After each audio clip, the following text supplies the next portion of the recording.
Welcome to the Aurora Smart Contract Security Audit conducted by AuditOne. The Aurora environment consists of the Aurora engine, a high-performance EVM Ethereum virtual machine, and the Rainbow Bridge, facilitating the trustless transfer of ETH and ERC20 tokens between Ethereum and Aurora within a great user experience. Aurora exists and is operated as an independent, self-funded initiative, but will continue to leverage the shared team DNA and continually evolving technology of the NEAR protocol. The governance of Aurora will take a hybrid form of a decentralized autonomous organization, the Aurora DAO, complemented by a traditional entity which will hold one of several seats in the Aurora DAO. In this video, we will review 2 audit reports we have completed for Aurora covering Forwarder and Controller Factory and Engine Bridge. Aurora Forwarder and Controller Factory smart contracts were audited between May 1, 2024 and July 2, 2024 by Defect, Kur0Yuk1, Ubermensch 3.0, and Bernd-Dartmüller. The following findings were reported to the client. Security score, 94.2%. Documentation quality, 95%. Code quality, 95%. Let's explore the issues in depth. Anyone can add and remove supported fee tokens for the fees calculator contract, resulting in bypassing forwarder fees.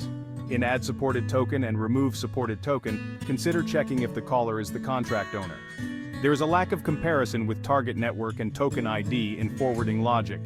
It is crucial to implement explicit checks within the forward native token and forward NEP 141 token functions to ensure that the token ID and target network are as expected before proceeding with the transaction forwarding. Fee bypass due to rounding and calculate fees method. To address this issue, implement a minimum amount threshold such that any transaction below this threshold should not be permitted to be forwarded. Unverified receiver storage deposit. To address this issue, it is recommended to implement a preliminary check using the storage balance of method before executing the token transfer. This check should verify that the receiver, whether it's state.targetNetwork or state, fees contract ID, has a sufficient storage deposit for the token ID being transferred. If the check fails, the contract should call the storage deposit when near balance is available on behalf of the receiver or use the SDK expect to inform the caller using a clear error message. Lack of two-factor authentication. Consider using Assert1 Yocto for two-factor authentication on the privileged functions. Inflexible fee calculation mechanism across different tokens. Modify the contract state to include a mapping from token IDs to their respective fee percentages. This allows for the specification of unique fee percentages for each supported token. Hard-coded gas amount and storage deposit may lead to operation failures. Consider adding a setter function for these variables. Lacking minimum account ID check and accounted deserialize reader function. Add one more check for len less than min account ID len. Risk of unauthorized blob override due to hash collision in add release blob. Implement access control. Restrict the ability to submit blobs to trusted addresses only. Verify return value of blobs.insert-. Modify the function to check the return value of self.blobs.insert and hash and blob. This method usually returns a value indicating whether the insert operation resulted in an override of an existing value. If an override is detected, the function should revert the operation or flag an error, preventing unauthorized blob replacement. Limit blob size. Introduce limitations on the size of blobs that can be submitted. While this does not directly prevent hash collisions, it can reduce the feasibility of brute forcing a collision by increasing the computational effort required to generate a matching hash for larger blobs. Redundant is fee allowed check due to fee calculation constraints. While the redundancy of the is fee allowed function does not pose a risk to the contract's functionality or security, simplifying the codebase by removing unnecessary checks can improve readability and efficiency. Consider the following actions. Remove the is fee allowed check. If analysis confirms that the fee calculation logic, considering the rounding down and the maximum fee percentage, inherently ensures compliance with the max fee percent constraint, then the is fee allowed function can be safely removed. Reevaluate fee constraints. If there is a future possibility of adjusting the fee calculation logic or the max fee percent constraint, retain the is fee allowed function but review its necessity and implementation as part of those changes. Unverified one-year contract account ID in factory contract. This issue can be fixed by hard-coding the one-year contract account ID and verifying params. Near contract ID using it. Inefficient promise handling with promise create and combine.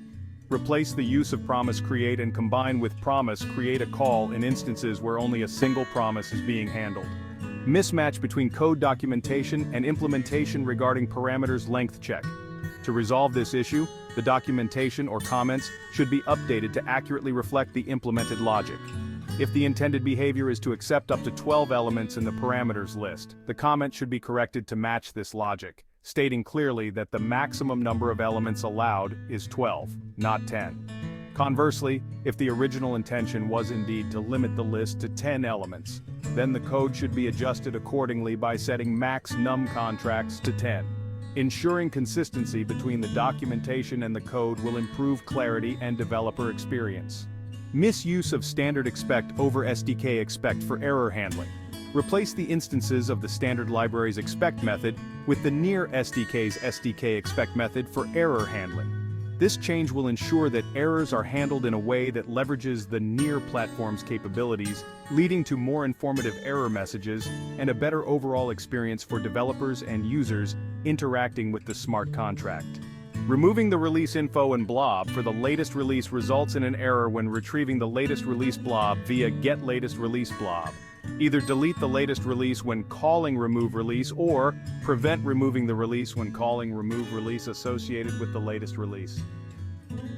Aurora Engine smart contracts were audited between the 14th of November 2023 and the 28th of April 2024 by DefSec, AK1, Sanuragjain, and Ubermensch. The audit revealed the following findings. Security score, 99.4%. Documentation quality, 95%. Code quality, 98%. Let's delve deeper into the issues. Potential permanent token lock. Due to near-proof producer account change in migration process. Consider performing the pausing of the engine in multiple steps by pausing the withdrawals first, settling them on the Ethereum side, then pausing the engine's other functionalities to proceed with the migration to avoid any race conditions. Potential state inconsistency. Due to FT resolve transfer failures during pausing. Consider adjusting the FT resolve transfer function to allow it to execute during the paused state, ensuring that legitimate transfers are not adversely affected during the pause. Engine methods. Accessibility. Restrict to engine account only, not owner. Modify the assert access right function to ensure that only the engine account can invoke the engine methods. Remove the condition that allows the contract owner to access these methods.